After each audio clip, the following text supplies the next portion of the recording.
Aunty रानी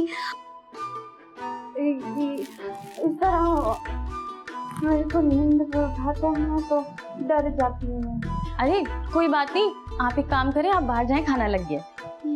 ये ठीक कर लो। कोई मसला नहीं है, मैं इसको साफ करके बाहर आ जाती हूँ, आप जाएं। खाना लग गया? हाँ खाना लग गया। बाहर कोई मर्द वर्द तो नहीं? नहीं सिर्फ अम्मी है, आप बाहर जाएं, मैं इसको साफ करके आ रही हूँ। भैया नहीं होंगे, भैया किचन में होंगे, आप जाएं।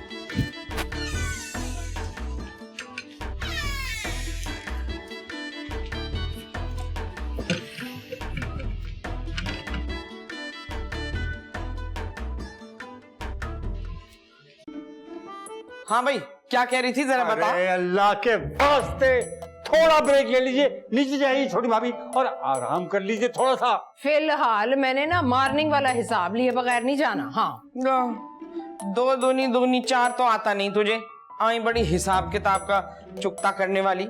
भैया आज ना मैनू रोकी, आज ना मैं सारे कच्चे चट्टे खोल के रख देने। इतने सालों का हिसाब है, आज तो हर सवाल का टर्की बाय टर्की जवाब दूंगी मैं इसके। क्यों, मेरे बोलने का बिल आता है या टैक्स लगता है जो मैं चुप रहूंगी? खबरदार भाभी खबरदार, अगर आज ना मेरी बिस्ती खराब करने की कोशिश की थी ना तो मैं।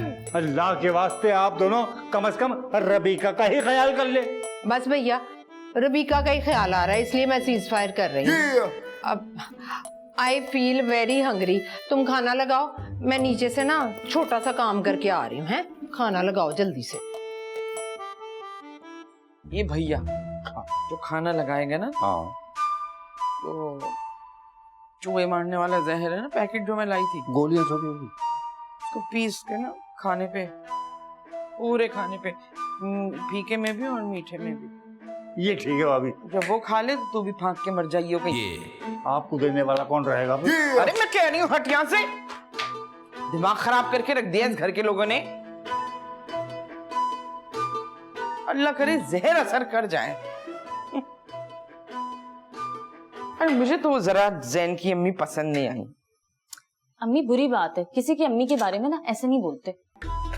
हाँ लेकिन देखो ना कैसे एकदम फौरी तौर पे चाय का उन्होंने कह दिया कि अच्छी नहीं है, बहुत बुरी है। अम्मा लेकिन दिल की साफ भी तो है ना। अरे हाँ, मौका महल देख के बात करनी चाहिए ना, पत्थर तो नहीं उठा के मार देनी चाहिए। अम्मा लेकिन वो तो सच ही कह रही थी ना, झूठ थोड़ी बोल रही थी। कितनी सादा लौ है अम्मा, ये भी तो देखें। अब इतनी तारीफी पुल बांधने की जरूरत नहीं है अपनी कभी ना होने वाली सास के लिए, समझी? जा बुला कर लाओ उसको और सर पे दुपट्टा रख के जाओ। तमीज तहजीब होनी चाहिए कोई।